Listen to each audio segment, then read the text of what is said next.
Never Say Never Again looks like a simple comeback stunt. Sean Connery back in the tux, stepping into Bond like he never left. You remember the shape of it right away. The health clinic opening, the cold return to training, and that strange softness that makes the whole thing feel just a little off.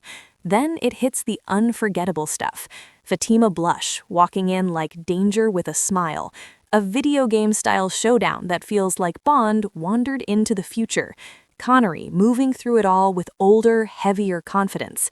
It's Bond again, just through a cracked mirror. But under that comeback shine, this version only exists because Bond cracked in too. The production turned messy fast, the music breaks the spell, and in 1983, the whole thing became history. Bond versus Bond, two 007s in the same year fighting for the crown in real time. These are 11 weird facts about Never Say Never Again, the outsider Bond that shouldn't exist and still managed to fire the gun. Number 1. The weirdest thing about Never Say Never Again is not that Sean Connery came back, it is that this movie was even allowed to happen. By the time it came out, Bond already belonged to the official series. Roger Moore was the current 007. Everything looked locked down. So how does some other studio suddenly make a Bond movie on the side? The answer goes back to Thunderball. In 1959, Ian Fleming was developing that story as a film first, with producer Kevin McClory and other collaborators. Then the movie version fell apart, and Fleming took the material and turned it into the Thunderball novel, publishing it under his own name as if the story belonged only to him. McClory sued, and he won enough of that fight to create a giant problem for Bond history. He did not win ownership of James Bond as a whole, but he did win the film rights to the specific story material behind Thunderball. That meant he controlled one slice of the Bond world, just enough to keep trying to make his own Bond movie outside the official line. Different titles, different scripts, different deals, different studios. The official Bond people kept resisting him, but McClory never let it go. He kept pulling on that one legal piece until it finally became a real movie. That movie became Never Say Never Again. That's why the film feels familiar and strange at the same time. It has Bond in it, it has pieces of Bond history, but it's trapped inside a narrow legal box built from one old story. The question wasn't, can they make it? It was, who could make anyone care? Number 2. This film wasn't trying to launch a brand new Bond. It was trying to convince people this side Bond movie deserved to exist at all. And there was really only one way to do that. Bring back Sean Connery. That was the whole play.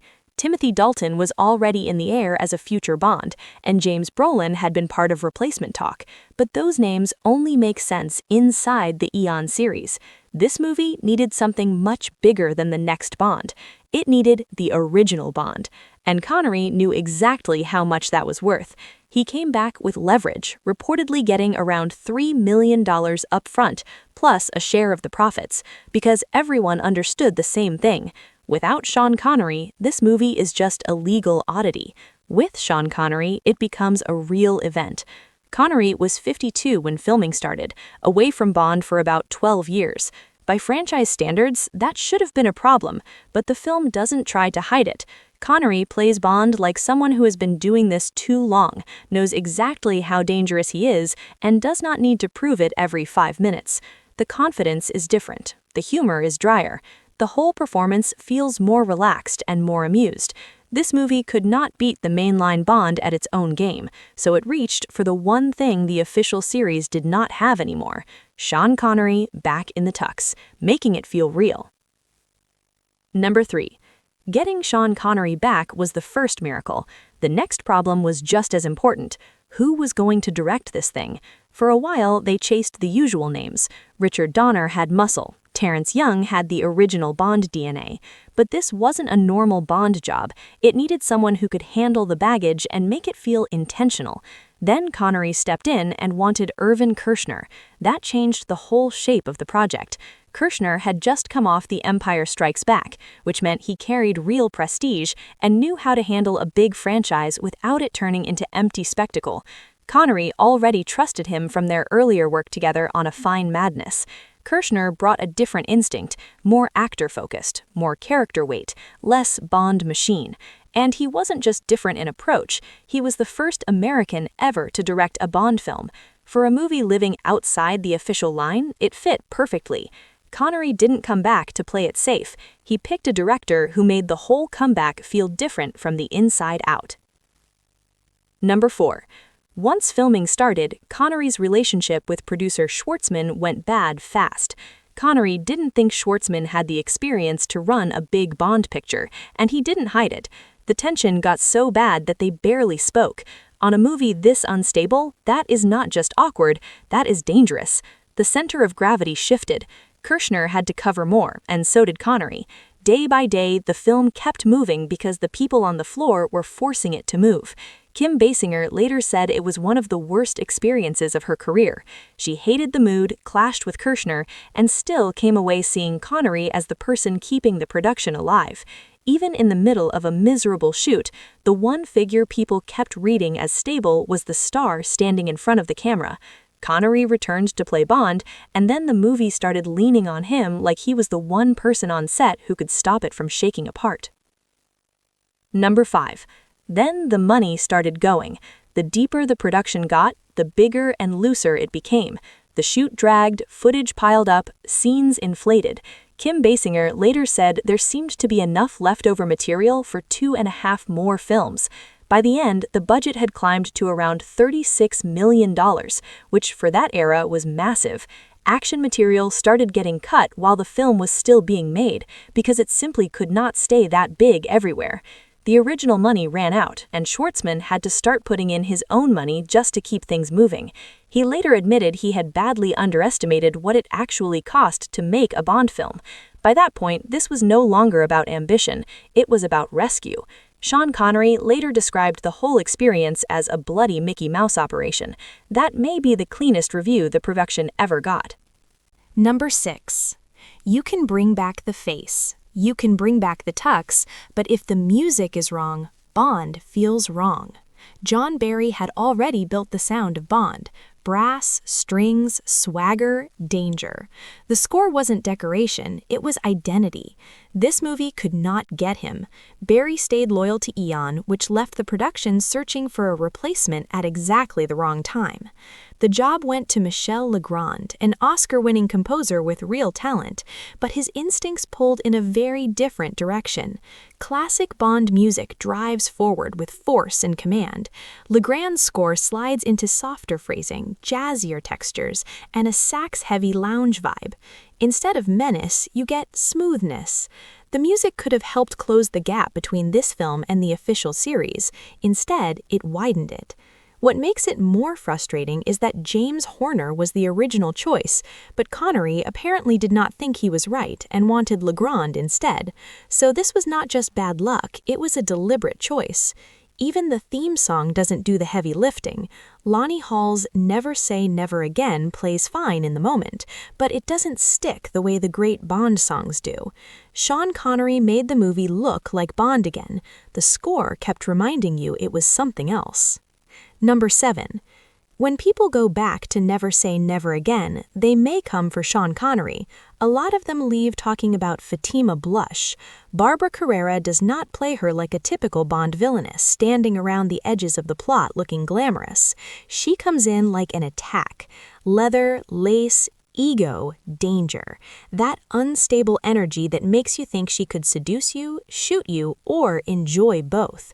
She plays Fatima with total commitment. 1 second delighted, almost playful, the next genuinely dangerous.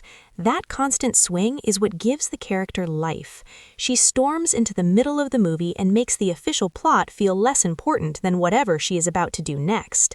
People can call it over the top, hammy, excessive, and all of those words are pointing at the same thing.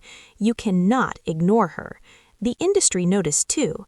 Carrera earned a Golden Globe nomination for Best Supporting Actress, making her the first and still only actress ever nominated in that category for playing what people would call a Bond girl. And here's the twist. She could have been in Octopussy, the official Bond movie that year. She turned it down because she wanted Connery. She wanted to work with the Bond who made her a fan in the first place. Decades later, that gamble still pays off, because Fatima Blush is the part people remember. It's the part people remember because she insisted on being the only thing you could look at. Number 8. This movie didn't just borrow Bond, it had to rebuild Bond without touching half the parts that make Bond feel official. The Thunderball rights deal gave them one slice of Bond, not the full Eon toolbox, just enough to imitate the shape without owning the brand. The film could not use Maurice Binder's gun barrel sequence, one of the most iconic images in Bond history, and had to find a flatter workaround using 007 symbols. The production could use the number 007, but not the classic pistol-shaped logo tied to the official series. M and Moneypenny are there, but played differently. The Gadget Man is not even called Q, he becomes Algernon, the movie nudging the role sideways just enough to stay safer on legal ground. If the packaging could not do the work, Connery had to do it himself, which is exactly what the marketing leaned on. Sean Connery is James Bond. That became the shortcut. And the film did hold one strange advantage. Because of McClory's rights position, this outsider Bond could legally use Blofeld and Spectre, the shadow every Bond story knows by heart. Never Say Never Again carries that strange texture throughout, not just unofficial, more like Bond rebuilt from fragments, close enough to recognize, different enough to feel the gaps. Number 9. Never Say Never Again sounds like such a perfect title now, which makes it easy to miss how long this movie spent not knowing what to call itself.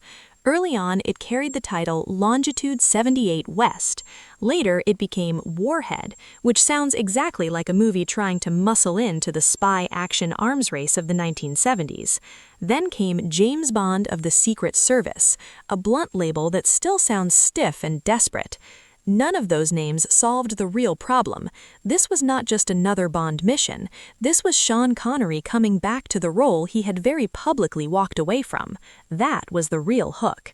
After Diamonds Are Forever, Connery had said more than once that he would never play Bond again. So the smartest move was to stop pretending the return was just a normal franchise entry and make it the joke instead. Never Say Never Again does exactly that. It is not selling a mission, it is selling the fact that Connery broke his own rule. That's why the title sticks. And the best part is where it came from. The phrase was suggested by Connery's wife, Micheline, who ended up getting a story credit for it. On a production full of legal chaos and messy authorship, one of the cleanest creative choices came from the star's wife. Number 10. For the first time, Bond wasn't just fighting villains, he was fighting Bond. 2 tuxedos, 2 posters, 2 men wearing the same myth, and the audience had to pick which one felt real. Never Say Never Again came out in 1983, the same year as Octopussy, the official Bond film that year. On one side was Connery, the original Bond, coming back in a movie outside the official Eon series, but carrying the one-faced most people instantly connected to 007. On the other side was Moore, the active Bond backed by the full franchise machinery. The official side pushed the idea that Moore was the modern Bond and Connery was yesterday's Bond, a legend trying to step back into a game that had moved on without him. It stopped being just 2 spy movies opening near each other, it became a public argument over what Bond was supposed to be in the 1980s.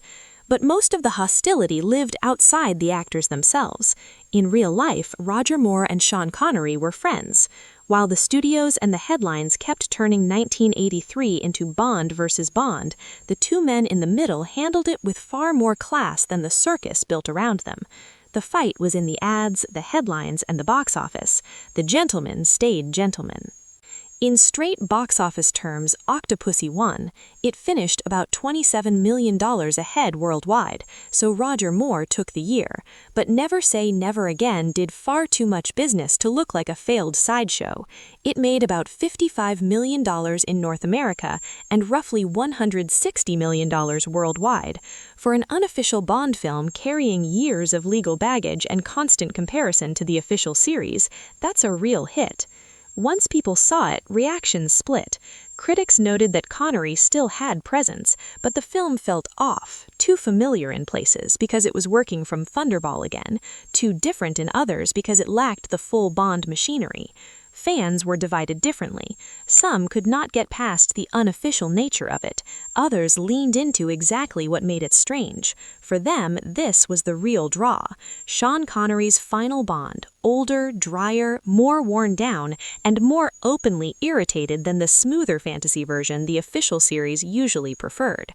Roger Moore won the battle, but Never Say Never Again became the Bond movie people keep coming back to when they want something messier, stranger, and more revealing than the official series usually allowed. It's the Bond that exists because the rules broke. A legal loophole Bond that brought Connery back, let Barbara Carrera steal scenes, and made 007 feel just slightly wrong in the frame. It's not official Bond, it's Bond under different lighting. So tell us what you thought about these facts, and if there's anything we missed, got wrong, or you remember differently, drop it in the comments. Like the video, subscribe, and we'll keep digging into movies like this, the ones that shouldn't exist and somehow become impossible to ignore.